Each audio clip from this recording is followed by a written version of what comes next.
ತೀರ್ಮಾನವನ್ನ ಉಮೇಶ್ ಮೇಟಿಯವರನ್ನ ಕೈ ಹಿಡಿತಾರೆ ಅಂತಕ್ಕಂಥ ವಿಶ್ವಾಸ ಇದೆ, ನಂಬಿಕೆ ಇದೆ. 100ಕ್ಕೆ 100 ಉಮೇಶ್ ಮೇಟಿಯವರು ಗೆದ್ದೇ ಗೆಲ್ತಾರೆ ಅಂತಕ್ಕಂಥ ಬಿಜೆಪಿಯವರು ಏನಾರ ಹೇಳ್ಕೊಳ್ಳಿ, ಯಾಕಂತಂದ್ರೆ ಅವ್ರ ಅಪಪ್ರಚಾರಕ್ಕೆಲ್ಲ ಜನ ಮನ್ನಣೆ ಕೊಡಲ್ಲ ಅಂತಕ್ಕಂಥದ್ದು ಈಗಾಗಲೇ ಸಾಬೀತಾಗಿದೆ.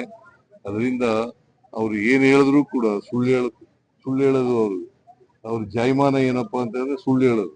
ಅವ್ರ ಮನೆ ದೇವರೇ ಸುಳ್ಳು, ಬಿಜೆಪಿ ಅವ್ರ ಮನೆ ದೇವರೇ ಸುಳ್ಳು. ಅದರಿಂದ ಸುಳ್ಳು ಹೇಳ್ತಾರೆ, ಸುಳ್ಳು ಅಪಪ್ರಚಾರ ಮಾಡ್ತಾರೆ. ಜನಗಳಿಗೆ ಗೊತ್ತಾಗಿದೆ ಅವ್ರು ಸುಳ್ಳು ಹೇಳ್ತಾರೆ ಅಂತಕ್ಕಂಥದ್ದು, ಜನಗಳಿಗೆ ಗೊತ್ತಾಗಿದೆ. ಅದರಿಂದ ಅವರು ನಮ್ಮ ನೀತಿ ಏನಪ್ಪಾ ಅಂತಂದ್ರೆ ಸಾಮಾನ್ಯವಾಗಿ ಯಾರು ಶಾಸಕರಾಗಿದ್ರು ಅವ್ರು ಸತ್ತೋದ್ರೆ, ಅವ್ರ ಕಾಲವಾದ್ರೆ ಅವ್ರ ಮನೆಯವರಿಗೆ ಕೊಡಬೇಕು ಅಂತಕ್ಕಂಥದ್ದು ಇಲ್ಲೂ ಕೂಡ ಅವ್ರ ಮನೆಯವರಿಗೆ ಕೊಟ್ಟಿದ್ದೀವಿ, ದಾವಣಗೆರೆಯಲ್ಲೂ ಕೂಡ ಕೊಟ್ಟಿದ್ದೀವಿ. ಸೊ ಎರಡೂ ಕಡೆ ನಾವು ಗೆಲ್ತೀವಿ. ಯಾಕೆ ಈ ಮಾತನ್ನ ಹೇಳ್ತಾ ಇದ್ದೀನಿ ಅಂತಂದ್ರೆ 2016-17 ಮೆಡಿಕಲ್ ಕಾಲೇಜ್ ಘೋಷಣೆ ಆಯ್ತು. 2016 ಆಗ್ಲೂ ಕೂಡ ಮೆಡಿಕಲ್ ಕಾಲೇಜ್ ಘೋಷಣೆ ಆಗ್ಬೇಕಾದ್ರೆ ಮೇಟಿಯವರೇ ಕಾರಣಕರ್ತರು. ಮತ್ತೆ ಈ ವರ್ಷ ಘೋಷಣೆ ಆಗ್ಬೇಕಾದ್ರೂ ಕೂಡ ಮೇಟಿಯವರೇ ಕಾರಣಕರ್ತರು. ಅದು ಮೆಡಿಕಲ್ ಕಾಲೇಜು ನಾವು ಯಾಕೆ ಮಾಡ್ದೋ ಅಂತಂದ್ರೆ ಹಳ್ಳಿಗಾಡಿನ ಮಕ್ಕಳು ಕೂಡ ವೈದ್ಯರುಗಳಾಗ್ಬೇಕು. ಸಿಟಿಯವರು ಬಹಳ ಮುಖ್ಯವಾಗಿ ಬಡವರ ಮಕ್ಕಳು, ರೈತರ ಮಕ್ಕಳು, ಅವರು ಮೆಡಿಕಲ್ ಡಾಕ್ಟರ್ಗಳಾಗಬೇಕು ಅನ್ನೋ ಕಾರಣಕ್ಕೋಸ್ಕರ ಎಲ್ಲ ಜಿಲ್ಲೆಗಳಲ್ಲೂ ಕೂಡ ಮೆಡಿಕಲ್ ಕಾಲೇಜ್ ಮಾಡ್ತಾ ಇದ್ದೀವಿ. ಹಾಗೆ ಬಾಗಲಕೋಟೆಯಲ್ಲೂ ಕೂಡ ಮಾಡಿದ್ದೀವಿ. ಬಡವರ ಹಾಸ್ಪಿಟ್ಲ್ ಕೂಡ ಯಾಕೆ ಅಂತ ಹಾಸ್ಪಿಟ್ಲ್ ಯಾಕೆ ಮಾಡ್ತಾ ಇದ್ದೀವಿ? ಒಳ್ಳೆ ಗುಣಮಟ್ಟದ ಸೇವೆ ಸಿಗ್ಬೇಕು, ಆರೋಗ್ಯ ಸೇವೆ ಸಿಗ್ಬೇಕು, ಬಡವ್ರಿಗೂ ಸಿಗ್ಬೇಕು. ಬರೀ ಶ್ರೀಮಂತರು ಸಿಕ್ಕಿದ್ರೆ ಸಾಲದು, ಬಡವ್ರಿಗೂ ಸಿಗ್ಬೇಕು ಅನ್ನೋ ಕಾರಣಕ್ಕೋಸ್ಕರವಾಗಿ ನಾವು ಮಾಡಿದ್ದೀವಿ. ಸೊ ಅನೇಕ ಅಭಿವೃದ್ಧಿ ಕೆಲಸಗಳನ್ನ ಮಾಡಿದ್ದೀವಿ. ಅನೇಕ ಅಭಿವೃದ್ಧಿ ಕೆಲಸಗಳನ್ನು ಮಾಡಿದ್ದೀವಿ.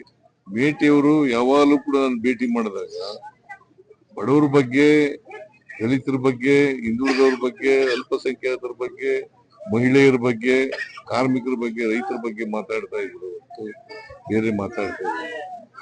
ಈ ನವನಗರ ಕೂಡ ಅವರೇ MLA ಆಗಿದ್ರು, ಅವರು ಕೂಡ ಕಾರಣಕರ್ತರು ಅಂತಕ್ಕಂಥ ಮಾತುಗಳನ್ನ ಈ ಸಂದರ್ಭದಲ್ಲಿ ಹೇಳ್ತೀವಿ. ಮತ್ತೆ ಏನ್ ಹೇಳ್ತೀವಿ ಅದನ್ನ ಮಾಡೇ ಮಾಡ್ತೀವಿ. ಈಗ 3-4 ವರ್ಷದಲ್ಲಿ ಎಲ್ಲ ಪರಿಹಾರವನ್ನ, ಜಮೀನುಗಳು ಮುಳುಗಡೆ ಆಗ್ತಾವಲ್ಲ, ಆ ಜಮೀನು ಕಾಲುವೆಯಲ್ಲಿ ಮುಳುಗಡೆ ಆಗ್ತಾವಲ್ಲ, ಆ ಜಮೀನುಗಳಿಗೆಲ್ಲ ದುಡ್ಡು ಕೊಡ್ತಕ್ಕಂಥ ಕೆಲಸವನ್ನ ಮಾಡ್ತೀವಿ. ಸುಮಾರು 70,000 ಕೋಟಿಗೂ ಹೆಚ್ಚಾಗ್ತದೆ. ಅಷ್ಟು ದುಡ್ಡುಗಳನ್ನ ನಾವು ಕೊಡ್ತೀವಿ, ಪರಿಹಾರವನ್ನ ರೈತರಿಗೆ ಬಹಳ ದಿನಗಳಿಂದ ನೆನಗುದಿ ಬಿದ್ದಿತ್ತಲ್ಲ, ಆ ಪರಿಹಾರವನ್ನೆಲ್ಲ ಮತ್ತೆ ಒಂದೇ ಹಂತದಲ್ಲಿ ಕೊಡಬೇಕು ಅಂತ ತೀರ್ಮಾನ ಮಾಡಿ. ಜೊತೆಗೆ ಮೇಟಿಯವರ ಕನಸು, HY ಮೇಟಿಯವರ ಕನಸು ಬಾಗಲಕೋಟೆನಲ್ಲಿ ಒಂದು ಸರ್ಕಾರಿ ಮೆಡಿಕಲ್ ಕಾಲೇಜ್ ಆಗ್ಬೇಕು ಅಂತಕ್ಕಂಥದ್ದು ಬಹಳ ಆಸೆ ಇಟ್ಕೊಂಡಿದ್ರು ಅವರು. ನಾವು ಅನೇಕ ಕಾರಣಗಳಿಂದ ಅವ್ರು ಬದುಕಿರುವಾಗ ಮಾಡಲಿಲ್ಲ. ಈ ವರ್ಷ ಘೋಷಣೆ ಮಾಡಿದ್ದೆ, ನಾನು ಬಜೆಟ್ ನಲ್ಲಿ ಘೋಷಣೆ ಮಾಡಿದ್ದೆ, ಅವರ ಒತ್ತಾಯದ ಮೇಲೇನೆ ಘೋಷಣೆ ಮಾಡಿದ್ದರು. ಬಾಗಲಕೋಟೆಗೆ ಮೆಡಿಕಲ್ ಕಾಲೇಜ್ ಆಗ್ಲೇಬೇಕು, ಸರ್ಕಾರಿ ಮೆಡಿಕಲ್ ಕಾಲೇಜ್ ಆಗಲೇಬೇಕು ಅಂತ ಹೇಳಿದ್ರು, ಆಸ್ಪತ್ರೆ ಆಗ್ಬೇಕು, ಮೆಡಿಕಲ್ ಕಾಲೇಜ್ ಆಗ್ಬೇಕು ಅಂತ ಹೇಳಿದ್ರು. ಅವರ ಒತ್ತಾಯದ ಮೇರೆಗೆ ಮಾಡಿದ್ದು. ಆದ್ರೆ ಶಂಕುಸ್ಥಾಪನೆ ಮಾಡುವಾಗ ಅವ್ರು ಇರಲಿಲ್ಲ. ಅದು ಬಹಳ ನೋವು ಸಂಗತಿ. ಆದಂತ ಉಮೇಶ್ ಮೇಟಿಯವರನ್ನ ಅಭ್ಯರ್ಥಿಯನ್ನಾಗಿ ಮಾಡಿದ್ರು. ಇವ್ರನ್ನ ಅಭ್ಯರ್ಥಿಯನ್ನಾಗಿ ಮಾಡೋಕ್ಕಿಂತ ಮುಂಚಿತವಾಗಿ ಎಲ್ಲ ಜನರ ಅಭಿಪ್ರಾಯವನ್ನ ಕೇಳಿದ್ವಿ. ಈ ಕ್ಷೇತ್ರದ ಜನರ ಅಭಿಪ್ರಾಯವನ್ನ ಕೇಳಿದ್ವಿ, ಮುಖಂಡರುಗಳ ಅಭಿಪ್ರಾಯವನ್ನ ಕೇಳಿದ್ವಿ, ಆಮೇಲೆ ಜಿಲ್ಲಾ ಶಾಸಕರ ಅಭಿಪ್ರಾಯವನ್ನ ಕೇಳಿದ್ವಿ. ಎಲ್ಲರೂ ಕೂಡ ಮೇಟಿಯವರ ಕುಟುಂಬದವರಿಗೆ ಕೊಡಬೇಕು ಅಂತಕ್ಕಂಥದ್ದು ಅಭಿಪ್ರಾಯ ವ್ಯಕ್ತ ಮಾಡಿದ್ರು. ನಾನು ಕೂಡ ಕರೆದು ಮಾತಾಡಿದ್ದೆ, ಮೇಟಿಯವರ 4 ಮಕ್ಕಳನ್ನ ಕರೆದು ಮಾತಾಡಿದ್ದೆ. ಅವರು ಯಾರಿಗಾರು ಕೊಡಿ, ಹೈಕಮಾಂಡ್ ಅವರು ಯಾರಿಗಾರು ತೀರ್ಮಾನ ಮಾಡ್ತಾರೆ, ಅದಕ್ಕೆ ನಾವು ಬದ್ಧರಾಗಿದ್ದೀವಿ ಅಂತ ಹೇಳಿದ್ರು.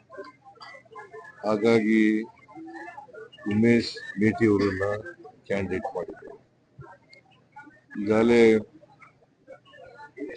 ಡಿ ಕೆ ಶಿವಕುಮಾರ್ ಅವರು ಪ್ರಸ್ತಾಪ ಮಾಡಿದ್ದಾರೆ.